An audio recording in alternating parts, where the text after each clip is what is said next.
Comment bien recruter son DJ? Alors ça, c'est la grande question très importante. Alors avant toute chose, il est vrai qu'on est tous pareils. Lorsqu'on veut acheter quelque chose, quelle est notre première question?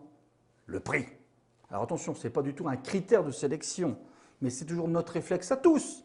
On veut acheter quelque chose, quel est votre tarif? Moi personnellement, quand on m'appelle pour animer une soirée, c'est juste limite si on me demande si je suis libre à telle date. Par contre, bonjour, quel est votre prix? Ça ne veut pas dire que je suis bon. Ça ne veut pas dire que le prestataire est bon. Parce qu'effectivement, en fouillant bien, on peut tous trouver du vraiment pas cher.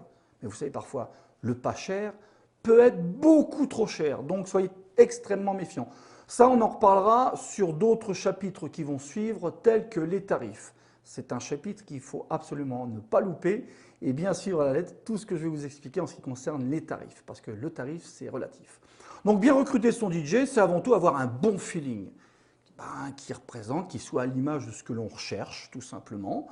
Donc il est indispensable de le rencontrer. Ça, c'est incontournable. On ne peut pas en aucun cas, sur un coup de téléphone ou sur un mail, on reçoit un mail ou un courrier qui nous dit bah voilà, je prends tant, ah ouais, il a l'air. Non. Le feeling. Parce que quelque part, l'animateur DJ rentre dans un cadre familial, que ce soit une fête d'entreprise, un anniversaire ou un mariage, c'est ni plus ni moins une grande famille. Donc quelque part, il a besoin aussi, il est indispensable qu'il se fonde un petit peu dans cette ambiance familiale. Donc il faut absolument ce feeling. Le métier d'un DJ, c'est pas simplement mettre des disques, et puis on attend que ça se passe, et puis on met un autre disque dans le désordre, et puis on attend que ça se passe. Sinon, ce serait, si c'était si simple, tout le monde pourrait le faire, même vous. Vous pouvez très bien louer une sono avec une playlist, avec un appareil tactile, et puis feu-flamme, c'est parti pendant 6 heures, et vous pouvez le faire vous-même. Non, un vrai DJ expérimenté, habitué à animer des soirées privées, est un vrai métier. Il ne faut surtout pas le sous-estimer.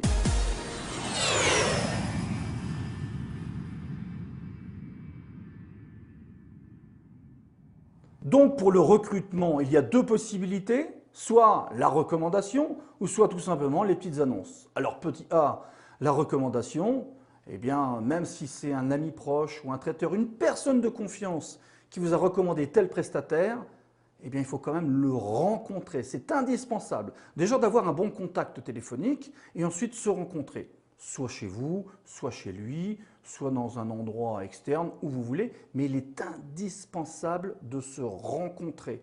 On ne peut pas choisir son DJ soit par téléphone, on en reparlera aussi un peu plus tard, parce que parfois on n'a pas le choix, on peut habiter à 800 km ou 1000 km du lieu où on va se marier et quelque part, et moi il m'est souvent arrivé d'avoir mes clients, futurs clients, de les avoir au téléphone, ou soit par internet avec caméra où on peut discuter simultanément. On n'a pas le choix, mais il y a déjà un feeling qui s'est installé. Il peut y avoir un feeling téléphonique, un feeling à distance, vous voyez. Mais quoi qu'il en soit, il est indispensable de se rencontrer. Donc même si c'est par recommandation, un, le téléphone, de deux, on se rencontre, on met tout à plat, il faut que vous soyez vraiment rassuré. Quand vous engagez un DJ, il faut vraiment que vous soyez rassuré à 200%. Et le petit B, eh bien écoutez, c'est faire les petites annonces. Alors là, attention, il vous faut quand même 5-6 alternatives. Il ne faut pas aller sur 36 000 sites, sinon vous allez recevoir 30-40 réponses.